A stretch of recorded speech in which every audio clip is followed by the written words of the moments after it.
I'm here in Medjugorje and I'm with, what's your name? Harriet. Harriet, where are you from? I'm from London. And first time here? No, I've been many times here. Why do you come back all the time? To come see Our Lady. And there's just such a peace about being here that it always just draws me back to return. And you are from England, normally Church of England. Are there a lot of Catholics in England? So there's fewer Catholics, but yeah, I'm Catholic. It's great to be here amongst other Catholics as well. They say in Medjugorje, you can see Our Lady in the eyes of the people. You have that view as well, this calm, joyful view. And when you heard the story about Medjugorje, did you believe it straight away, or how was it for you? Did you want to investigate it? Why did you come first time here? So I first came here when I was actually really young, so my parents brought me. So I think I was too young to understand what was happening. I was first 2 years old. But then as I grew older, I always remembered the experiences from when I was younger, and there was just a draw to come back and experience it for myself. So I kind of came back with friends, and kind of like without my parents, and just really discovered it for myself. And I think just climbing the mountains and just being within the atmosphere, there was just such a peace. And the way I describe it to friends is it's like heaven on earth. There's just such an amazing presence about being here. And you are Catholic, you are young. A lot of people in the West, they think you are an astronaut, like an extraterrestrial, basically, Yeah, sometimes. What would you tell these people? What is the beauty? Why are you Catholic? Good question. I think it's one of those things where sometimes I describe it as imagine having like a really amazing chocolate bar, and the experience is so good, all you want to do is share it with others. And I think that's, as I've grown in faith, definitely over the past 6 years, I've really grown in faith, and through trips to Medjugorje and growing closer to Our Lady, who just takes us to her son. It's just been something that I can no longer deny, and I think it's just something that is so fruitful and beautiful, and it gives you so much joy and happiness, and you just want to be able to share that so other people can also witness and experience the same. And what is that way to that peace and to that joy, to that happiness? I think an open heart. I think having community and friendships around you who are also able to kind of journey with you and encourage you in your faith, support you in your faith, support you in the highs, but also the struggles. Just because we're Catholic, we're not exempt to those kind of struggles and harder times, but having the faith keeps you strong in those harder times and things like that as well, which is definitely a beauty. And what is for you the struggles? We all struggle.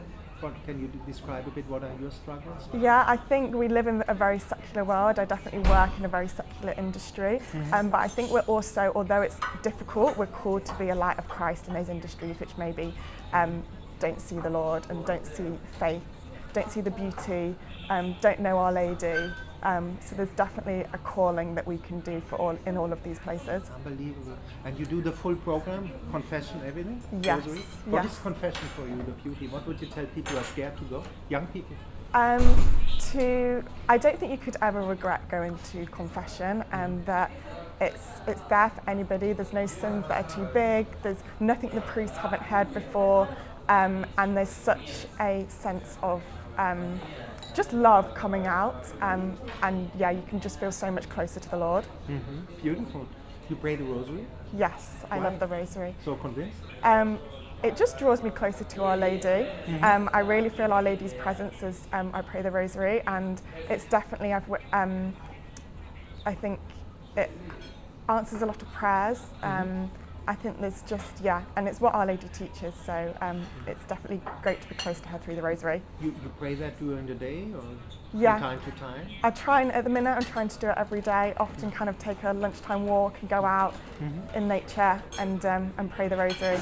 That's beautiful. Adoration, how is adoration for you? Yeah, great, and especially because I live in London, obviously it can be busy and things like that, so getting some time in adoration and just getting a little bit of that peace away from the busyness is definitely fruitful. Where can you find adoration in London if somebody's listening from London? Where should they go? All over. There's adoration chapels, and there's churches who are also doing perpetual adoration, and there's different youth groups and holy hours that are on all over London, so there's definitely a lot going on in London, which is a blessing. Wow, amazing. And what would you tell people? Why come to Medjugorje one time? I would say why not? I think if you're looking for that peace and that joy, and if there's been a bit of a nudge in your heart to maybe come to Medjugorje, nobody leaves Medjugorje without just feeling Our Lady's love and presence and joy, and I don't think anybody can regret coming to Medjugorje. What's your favorite place here, spot in Medjugorje? I think Apparition Hill. I think I love being able to sit at the top of Apparition Hill, being able to look at the views, especially in the summer or in the spring when the sun's shining, and with Our Lady's statue, which is where she first appeared to the visionaries. There's just such a sense of peace and beauty just being up there, and you really can feel Our Lady's presence. You say she's here? Yeah, she's definitely there. Yeah. And for you, you know, we are Catholic, we show our Protestant friends, we love the Bible as well. You have a favorite Bible scripture? Oh, I think mine is... Like in general, if you don't know the exact word. Fearfully and wonderfully made. You are fearfully and wonderfully made. Yep, you are definitely. And favorite saint, God? Favorite saint, Saint Joseph. Saint Joseph, by him. I think a number of years ago I did the consecration to Saint Joseph, and through that I really just learned a lot more about all of his virtues, and I think he really just models so many things like so wonderfully. That's something that we could all learn from and just kind of like imitate and strive to kind of like live out some of his virtues more. So, and yeah. I think this is for Protestant friends. You said it. The saints, they are like they help us. Yeah. In faith, they're more like models, no? Like Yeah. Our Lady as well. No, they are, and they're definitely people who we can just kind of like lean on as that kind of like support, and they take us to her son. So. Exactly, that's the role of Our Lady. She's not a goddess. We have to be honest. Our Protestant friends, you're a bit brainwashed. Always the same arguments. I don't know where they get this stuff from. She's not a goddess. She intercedes for us. Yeah, and like our earthly mothers, we turn to our mother when we need kind of support, when we need love, when we need encouragement, and that is all Our Lady is doing. She's our heavenly mother, so she's kind of, she's there to give all of that love and support, and all she wants to do is to help us grow and help us just draw her closer and closer to her son. So, yeah, And there's a beauty in that. But I'm amazed you are so passionate about it. Did you have like Jesus called it the rebirth in the spirit? Did you have a conversion moment, or is that a gradual process? I didn't have a huge kind of lightning bolt moment. There was definitely over the past 6 years. It's just been a really gradual kind of increase in my faith. Definitely trips to like Medjugorje, being involved in charities like Youth 2000, where there's just a lot of young people where we can encourage each other. And I think the Lord and Our Lady, I'm very closely devoted to Our Lady, and I think there's a beauty where they just constantly work on your heart. And I think, as Our Lady says, like pray with an open heart. I think that having that open heart and that surrender and just allowing Our Lady to just work through us, we just grow in such beautiful ways. And yeah, for me, there's been no lightning bolt moment, but it's just been a gradual process, which has been wonderful. And I can now look back and see how much I've grown. That's amazing. And I'm just amazed because you are young and so passionate about the faith. It's so rare to find, no, in the world. It can be, yeah, but we're definitely. It can be rare, but there's also, you come to things like the Youth Festival at Medjugorje, or you go to kind of like other youth events as World Youth Day, and you see that there's actually a lot of amazing Catholics out there who are all on fire with their faith. So yeah, it's great to have that encouragement, and we all need each other. There's something that's just like a Catholic alone is a Catholic in danger, and I think it's true, and we all need to grow and journey, and the more we can grow and journey with each other, the more beneficial it's going to be. And you know, a lot of people out there, they think God the Father is an angry old man with a white beard. He waits to judge us, and then he gots us and he puts us to hell. Yeah. Or like a friend said, everything what is good, the Catholic can't do. Sex, smoke, drink. What would you answer to these people? Good question. I think that God is love, and I think sometimes it's a false representation that he's this angry God who doesn't love us, and that anything that goes wrong in the world is God's doing. And I think often it's kind of like the sinfulness and our free will and our brokenness as humans that can sometimes cause some of this disruption in the world, and actually that God is always working for our good, and he is love, God is love. and that he's not kind of what is always portrayed as this kind of like angry man, and he's often the one that we can so easily turn to and blame when things go wrong, and actually what we need to do is turn to in encouragement and turn to for his renewal of our hearts, and for him to guide our steps, for us to walk his path and not a path that's maybe not meant for us. So you made the experience as well that when you pray, thy will be done, you have a smooth, easy life, and if you go with yourself, that a lot of rocks appear on the road? I think it's we shouldn't. I think sometimes it's so easy to think just because you've got your faith that rocks and troubles won't come along the way. God never promised this. He was always going to be kind of struggles, but I think that's also part of what forms us, what makes us stronger. I know that some of my struggles is definitely what's made me stronger. We can also therefore be a witness and support other people who we maybe meet along the way and are also struggling. So I can now look back and see the blessings of some of the struggles that we go through, because it's either God growing us, God using us as vessels to help other people, to also grow through their struggles. And it's a great witness as well that even though we have struggles, we can still have a faith and we can still believe in God, despite maybe what the world can throw at us. It's so beautiful what you say. And if, I see you have a personal relationship with Christ, that's the center of our faith. Yeah. How would you explain it to somebody who wants to have that relationship? They're yearning, the world is yearning, for love, for peace. No, they are. What would you tell them? I think the relationship with Christ is only like it would be with a relationship with a friend or your mother or your father or your brother or your sister. If you want to share some joy, who would you turn to and tell? If you want to send something that's troubling you is on your heart, who would you turn to and tell? And it's a relationship. It's not just a God, I need X, Y, and Z. I need this. Here's my list of things I need you to solve. A relationship is kind of you talking and also you listening, and it's that building and growing together as you talk to a friend, as you talk to a brother or a sister. The Lord wants that kind of relationship with us rather than something that's one-sided or transitional or something like that. Beautiful. And so prayer for you is a personal conversation with Christ, basically? It definitely is. I think people understand wrong this word prayer. Mm-hmm.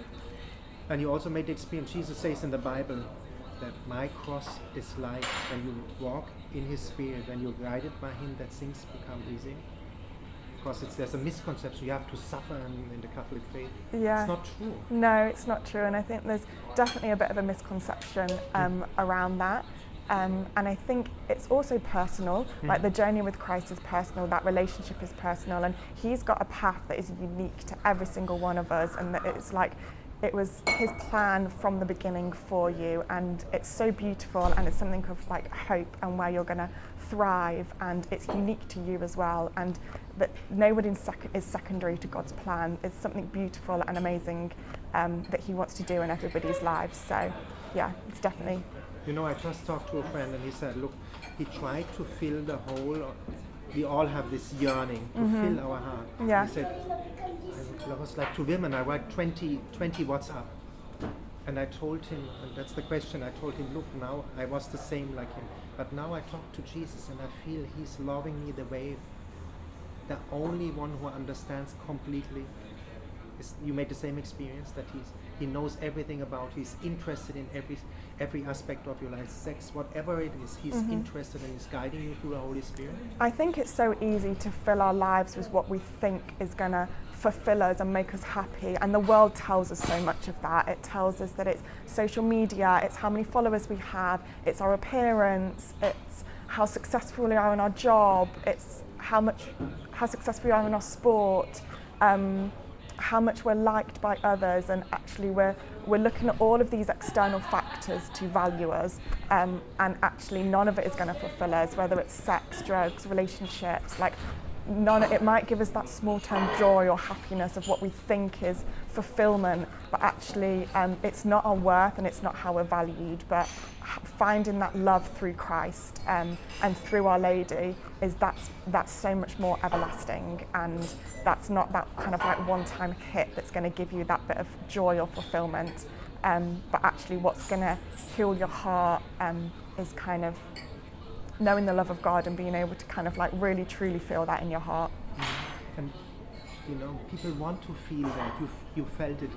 Yeah. How do they get that connection? I think just having an open heart. I think as long as there's an open heart, the Lord therefore has got permission to enter and work in your life. And the Lord is gentle. I think sometimes, as we were saying, that there's this expectation that it's maybe he's a really harsh God, and he's not at all. He knows us personally. He knows what our personality is. He knows what we need, and actually sometimes that's really beautiful and really gentle. And there's a joy in that. Unbelievable. You fast? Is that hard for you, fasting? Yeah, I try and fast. It's definitely hard. It's definitely a sacrifice. But as Our Lady says, prayer with fasting, I've definitely seen the fruits and the benefit of that. So definitely being back in Medjugorje, it's definitely a call to continue fasting and continue to combine that with prayer and see the fruits of it. But it's definitely difficult. But God also didn't say it was going to be easy. So these sacrifices that we do are also so Our Lady can use it for her intentions, so she can use it for conversions. And if I can sacrifice food for a day for Our Lady's intentions and the goodness that she's going to do with it, then it's worth it for me. Wow. And you read Catholic books, something which inspires you? Have a book for somebody now, what you're reading, what you liked, which made you grow? I don't read a lot of books, I won't lie, but if you want to learn more about Medjugorje, I just reread before coming here, My Heart Will Triumph, which is amazing. And if you're interested in Medjugorje, it's definitely a book that I would highly recommend. It's a super easy book, and it's written by one of the visionaries. It's by Miriana Soldo, no? Yes, it is, yeah. Wow. And at the end, in general, what would you tell people at the end of the interview? Is there something on your heart which you would like to share? That if there's something pulling on your heart that's maybe, or you're asking why, sometimes it can only take a simple prayer. If you've never prayed in your life, or you feel like you pray every day, I think just the openness of your heart, and sometimes the simplest of prayer can actually go such a long way. So, and the gifts and the fruits, I wouldn't be where I am right now without my faith and without the friends that I've got around me, and the encouragement that I've had within kind of like community and family and friends. So definitely be that person to other people as well. If you're journeying or if you see people struggling, we're called to be vessels, and we're all called to sainthood for ourselves and also the encouragement of other people. So. And can you say what Jesus did in your life, how he changed you? I think he just changed my heart. I think I learned what it was to be a daughter and a child of God, I grew in relationship. I learned how much he loved me, which I definitely didn't understand properly before. But it's definitely when you can feel the love of God, it's something that you just want everybody else to experience as well. You almost can't describe it. And I think that's what the gift of being here in Medjugorje is you can just feel the presence of Our Lady. Going back home, it's so hard to explain why Medjugorje and things like that, but it's one of those things that as soon as you experience it, you understand why. Wow, what can I say? Thank you so much for that interview. Oh, thank you so much. And you told me you are following a movement. What is the name of the movement? So it's called Youth 2000, and it's a Catholic charity. It actually originated here in Medjugorje, but it's I'm part of it in the UK, but I know that there's Youth 2000 elsewhere in kind of like Europe. But it's a Catholic charity, and our main aim is to just bring young people together to bring them into a relationship with Jesus, with other young people, and just allow that relationship to kind of like flourish and grow. Wow, that's amazing. So to get inspired, there's a way what you can do. Go to YouTube, check it out, and then the website, I guess. There's a website, they're on social media, they do events all over the country. There's normally a big kind of like summer festival, we call it, which is a retreat. It's always on August bank holiday up in Yorkshire, which is absolutely beautiful to just be immersed in the countryside. And then there's also kind of day retreats and events all over the country, so hopefully we can kind of like cover the bases for everybody to come and visit. And the format is that there's talks with we get some really amazing speakers in, there's workshops, there's 24-hour adoration, so you can go to adoration whenever you want throughout the night if needed. We have Holy Mass every day, and there's plenty of social time, and there's just hundreds and hundreds of young people. So there's lots of social time to just kind of like grow and be with other young people to be able to journey in your faith. We also have a session, which is one of my personal faves. It's the men's and women's sessions where all the men go off to one room and all the women go off to another room. And there's something beautiful about just being able to journey for me as women and with my sisters in Christ.